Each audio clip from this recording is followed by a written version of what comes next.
let's talk about that ever-confusing space of the difference between data and wisdom.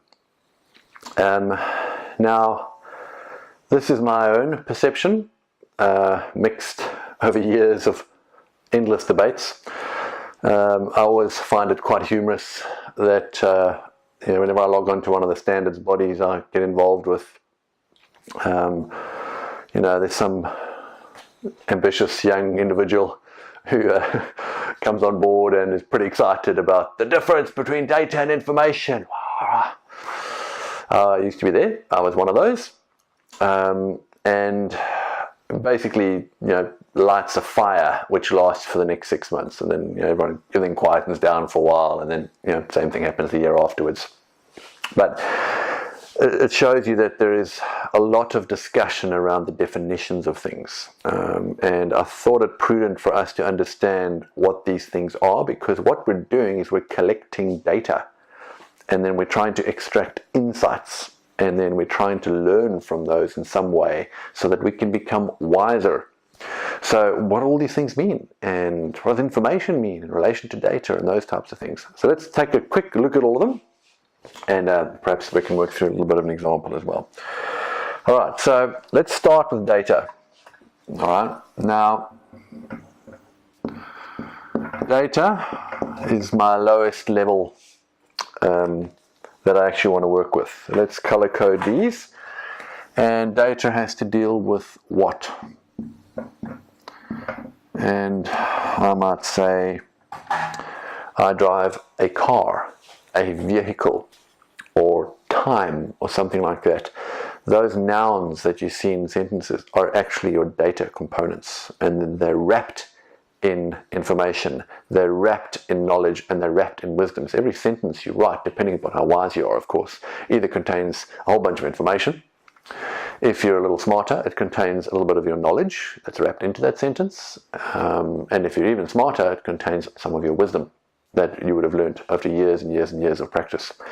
So right down below level here, when we talk about data, we talk about what? And let's look at an example, which is maybe 8 p.m. Now, it has no context. We don't know what it means. It's a little bit of data. Okay.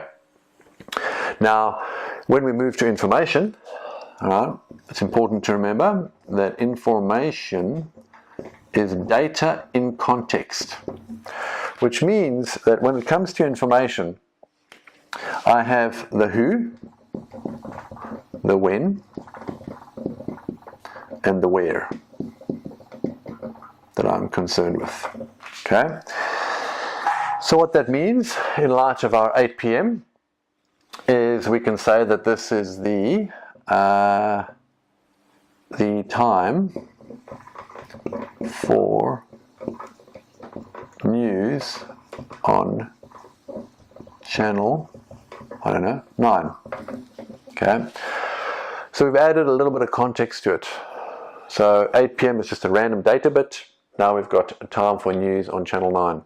Okay, so a little bit of context. Now, question. When somebody talks about information design or information architecture or user experience and those types of things, it's important for you to understand that I need to have information, all right, in order to realize those things. How do I get information? Well, I get context, right? So often context comes from an understanding of the business, which means that when I do information architecture and any sort of business intelligence type of stuff, I have to understand the context of how the data is used.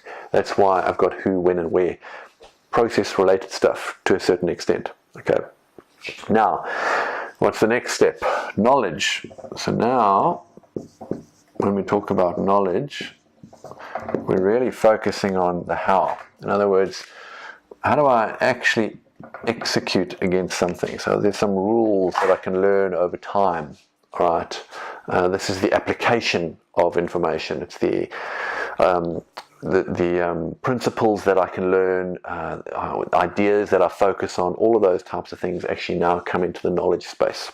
So you can have somebody that has lots of knowledge, by the way, and is able to apply it in certain ways, but can lack a lot of understanding and wisdom and insight, actually, which are the next three. Right. So what we can do here is we can basically say that, well, the 30 seconds before 8 p.m. are the most expensive for advertising. Now, you might say, oh, isn't that just an insight? Yes, it was an insight at some particular point in the past, but insight ages. So as insight ages, it does tend to just become standard knowledge, so things that we commonly know and accept. So if I were to go and say that to somebody in the television industry, they wouldn't think that's pretty insightful, because it's like, well, that's just general knowledge, everyone knows that. Okay. So the insights that you discover, by the way, eventually do become assumptions, and they do become just general knowledge that you'll be able to work with. Okay. So now we move into what's referred to as an insight. And this is where we will learn how we identify insight through contradictions and connections and curiosity, different techniques in which you can actually have a look at, hey, this is occurring over here and this is occurring. What's going on over here? Why did that happen over there? So slightly a little more understanding that now sits on top of it.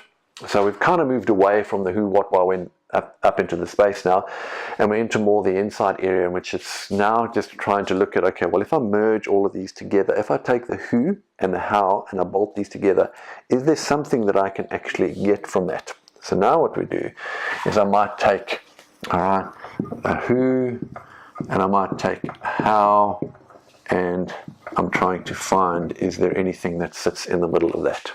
Okay, so we're looking for those connection points that we can effectively work with, okay? And we might actually extract from that older people watch more TV adverts at 8 p.m. or 7 to 8 p.m. Okay, now I would have got that from an exploration stage. I would have gone and observed people and all the rest of it. It's not necessarily common knowledge, so it's kind of like, oh, that's an interesting insight. We've seen from our observation that these older people, they're gathering around the TV more, maybe it's a retirement home or maybe at home, whatever the case might be, and they tend to sit through a lot more adverts than other people. So we've created a contradiction. All right, younger people don't, they just ignore them or go and make a cup of tea. Older people sit and they watch, all right, what's going on over there? Well, we don't know yet. That's why it's called an insight. Okay, so what we want to do after an insight is we want to understand.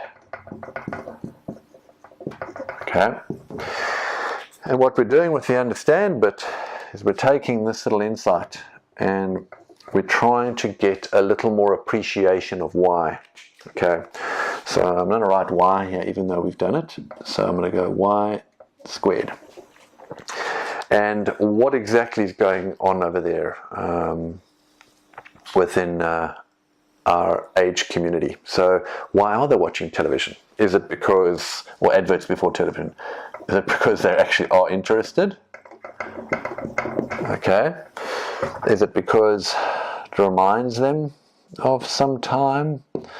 Is it because, you know, they feel connected in some way?